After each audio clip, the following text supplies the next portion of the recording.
Ukraine युद्ध का 1 साल होने पर अब उसमें चीन के भी कूदने का खतरा पैदा हो गया है। अगर ऐसा हुआ तो फिर यह युद्ध गहरा सकता है, नया शीत युद्ध शुरू हो सकता है। तेजी से बदलती दुनिया में चीन के भी सुर भारत को लेकर बदले दिख रहे हैं। कल G20 की बैठक से पहले चीन के विदेश मंत्री ने भारत से रिश्तों को अहम बताया है। चीन के विदेश मंत्री और जयशंकर के बीच होने वाली मीटिंग को लेकर पूछे जाने पर चीनी विदेश मंत्रालय की प्रवक्ता माओ निंग ने पत्रकारों से कहा कि चीन भारत के साथ अपने रिश्तों को महत्व देता है। माओ ने कहा, भारत और चीन के मजबूत रिश्ते दोनों देशों के और वहां के लोगों के बुनियादी हित को पूरा करते हैं। जिनजांग और जयशंकर के बीच कल मुलाकात होनी है। रूस, United Kingdom, Mexico, Argentina, Netherland. G20 देशों के विदेश मंत्रियों का मंथन दिल्ली में हो रहा है, लेकिन भारत में लोग जिस विदेश मंत्री का इंतजार कर रहे हैं वो चेहरा ये है। किन गांग चीन के विदेश मंत्री हैं, जिनकी एस जयशंकर के साथ द्विपक्षीय बैठक तय हो गई है। सारी दुनिया की नजरें इस मीटिंग पर लगी है, क्योंकि LAC पर हालात कभी भी बेकाबू हो सकते हैं। पिछले साल 9 दिसंबर की इन तस्वीरों ने बताया कि LAC पर चीन के मंसूबे बहुत खतरनाक है। इसीलिए जब उसने तवांग में घुसपैठ करने की कोशिश की तो भारतीय जवानों ने उसके सैनिकों को अच्छे से सबक सिखा दिया। लेकिन फिर भी राहुल गांधी को लगता है कि भारत बैकफुट पर है, जिसे विदेश मंत्री तुरंत खारिज करते हैं। उनका पूरा प्रिपरेशन चल रहा है। उनका लद्दाख की साइड और अरुणाचल की साइड पूरा ऑफेंसिव प्रिपरेशन चल रहा है। हिंदुस्तान की सरकार सोई हुई है। Oh, there is something happening here. It's almost like 1962 never happened.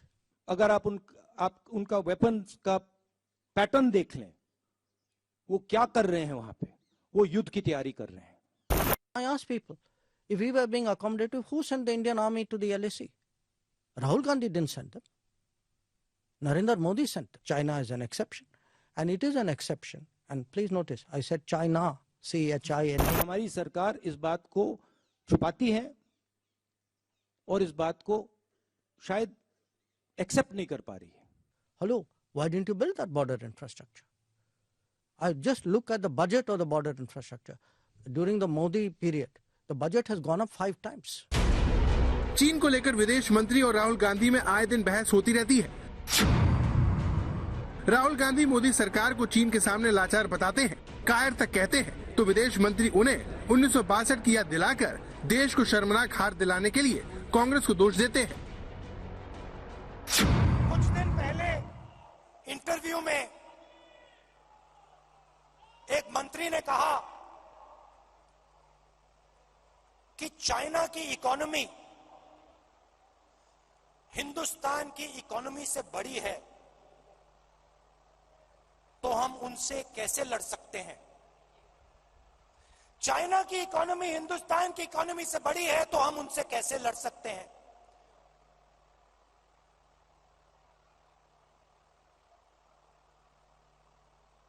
जब अंग्रेज हम पर राज करते थे, क्या उनकी इकोनॉमी हमारी इकोनॉमी से छोटी थी?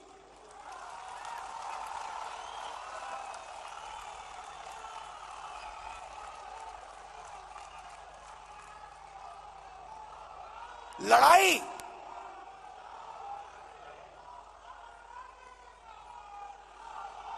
इसका मतलब जो आपसे शक्तिमान है उससे आप लड़ो ही मत, जो आपसे कमजोर है उसी से लड़ो।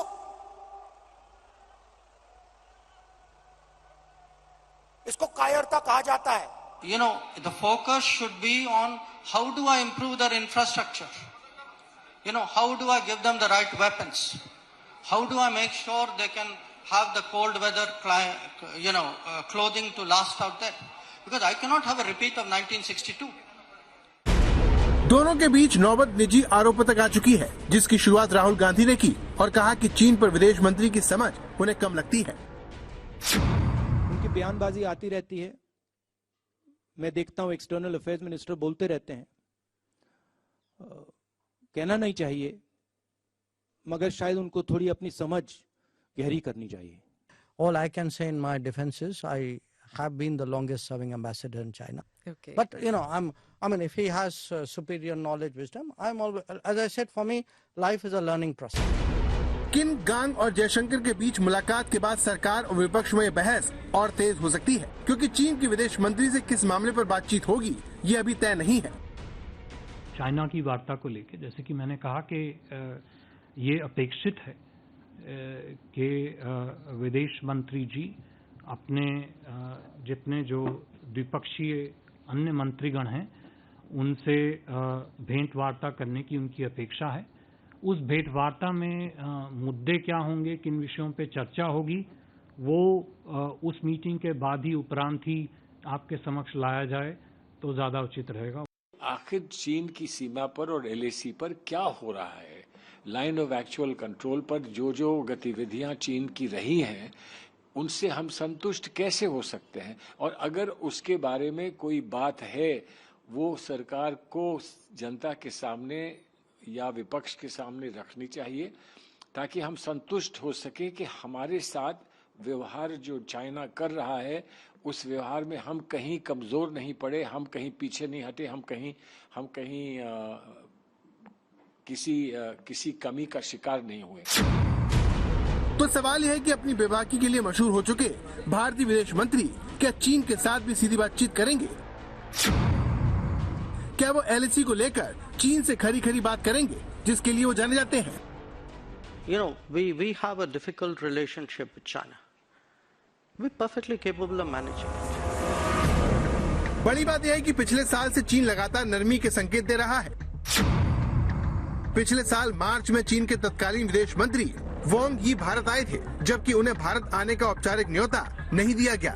तब विदेश मंत्री एस जयशंकर ने वांग यी को दो टूक शब्दों में कहा था, अभी हमारे रिश्ते सामान्य नहीं है। जब तक सीमा क्षेत्र में हालात असामान्य रहेंगे, रिश्ते भी असमान रहेंगे। इसके बाद अगस्त 2022 में अफगानिस्तान के लिए चीन के विदेश दूत पहली बार भारत आए।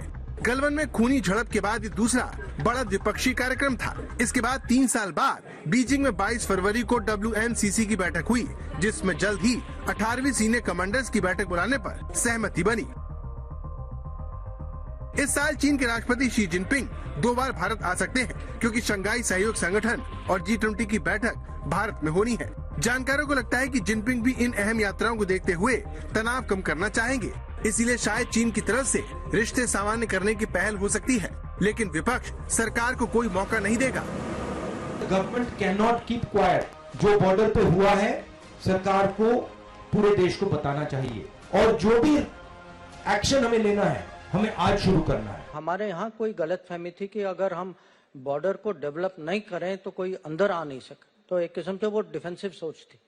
तो अभी जो है पिछले 8 साल से मोदी सरकार में इंफ्रास्ट्रक्चर के डेवलपमेंट पे बहुत बल दिया जा रहा है, और इसका एक किस्म से मैं कहूँगा कि हमें बेनिफिट जो है 2020 में मिला। चीन के खिलाफ तैयारियों में बॉर्डर पर सड़कों का बनाना सबसे अहम है। इसके बावजूद चीन की सीमा से सटे अरुणाचल प्रदेश के क्राडारी जिले के ताली कस्बे में सड़क नहीं थी, लेकिन अब दशकों बाद ये इलाका सड़क से जुड़ चुका है। अरुणाचल की ये तस्वीरें हमें बताती है कि चीन की बुरी नजर के बावजूद सरकारों ने बॉर्डर इलाके की अनदेखी की, जिसका फायदा चीन को मिला। आज तक ब्यूरो।